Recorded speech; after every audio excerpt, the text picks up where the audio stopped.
to Adams, Tennessee, and we toured the part of the farm, part of the Bell farm.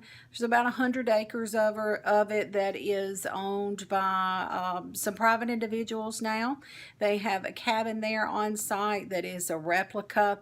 It's not the original cabin, but there is a part of the cabin that you can tour that actually has some artifacts in it from the original Bell house. So very, very interesting. I will tell you that I did have some strange sensations while I was there. When I first got into the cabin area, I felt a really a large heaviness here across my neck area, and then also for reasons I can't explain, I felt really nauseated.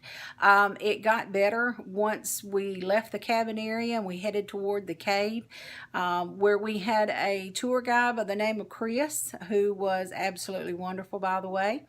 And she told us a lot of the history of the Bell farm and talked about the cave. And you know, I had forgotten about the connection with the Bell Witch haunting and the Indian burial sites. I mean, there's parts of the farm that actually are known Indian burial grounds. And so I had forgotten about that. You know, as a kid, I studied or read a lot about the Bell Witch hauntings. I always was fascinated with it and read about it my whole life, but I had forgotten about that. So it's my personal opinion that the Bell Witch haunting is definitely linked, I believe, to the disturbance of those Native American grounds. I really believe that.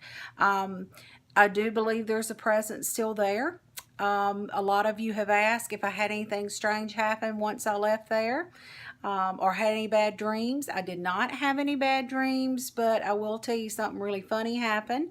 The very next morning, I locked myself out of my hotel room and I blamed it on the Bell Witch because there was a knock at my door and I had just gotten out of the shower, and so I wrapped myself in my Hello Kitty shower wrap and ran to the door, and there was no one there at the door. And I said, oh my gosh, this has gotten into my head that the Bell Witch has followed me and this is, you know, this stuff is happening. So I tried to look out into the hallway to see who had knocked on the door, and I didn't have my foot planted firmly in the door, you know, way, and it slammed shut on me. So there I was out on the 6th floor in the middle of the hall in my Hello Kitty shower wrap. I did find housekeeping. They got a really big laugh out of it, and I got back into my room. So that was one thing that definitely happened. It was an eventful morning.